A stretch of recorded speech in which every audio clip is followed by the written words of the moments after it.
The thing that made a huge difference as we're developing different machinery is to consider first consideration is the final motion or the final movement or what the final objective and that the very, very, very end of the project, what it's supposed to do. They're right here.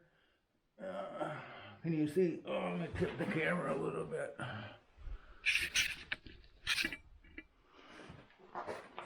Okay, right underneath it here, right here is where the cutter is, 22 inches wide. It's from a Powermatic,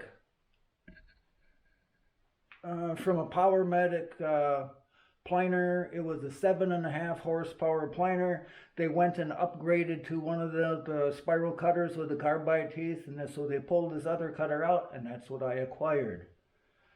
And this cutter is supposed to be right here, and with this frame, it will go up and down with the frame. It'll sit underneath of it. Now I've got that part of the machine shop right now, and they're cutting in the bearings. I didn't have the capability here in the shop to do that, so it's at a machine shop and they're cutting the bearings in so it can spin. Actually, somewheres we're shooting for a little over 4,000 RPM. So the final motion is starting spot. Okay.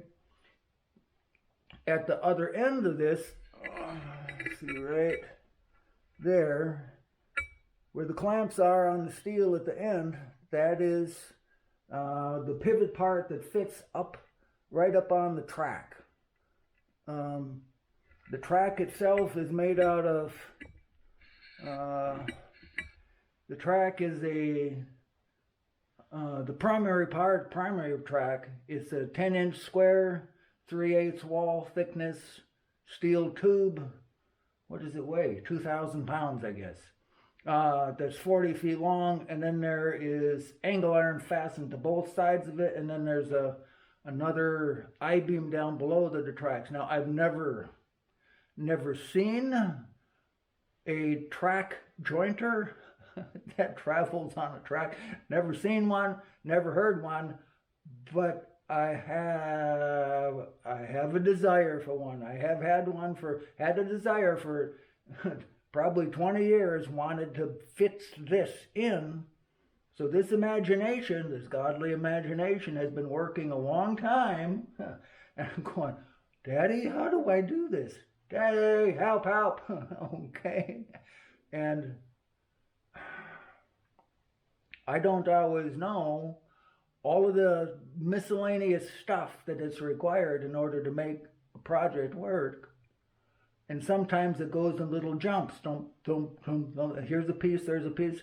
Because I've learned not to go further than what I understand. So the end result, want that cutter head right down here to travel onto the track, adjustable up and down, 10 horse motor, 3-phase motor drops in here, and then in order to get the speed up, I've got to have another pulley set in here, so it doubles the speed here and doubles it again here, because the motor itself, it's a super industrial 3-phase motor, brand new, that we got at auction. But the motor itself only turns at 1,100 and some RPM, and I want to get this up to 4,500 or close to it, over 4,000 hopefully, at this end right here. So we will we'll be adding to this as we go along, and hopefully it all makes sense, and that it is a copyable method, very copyable method, God designed copyable method to pull on. He sent the Holy Spirit to be our helper, ever-present help in time of need, helper. There's lots of ways that he helps. This is one way that he helps, and I have found this a consistent, his help, consistent, if I work it his way, a consistent way to draw on his assistance. All right?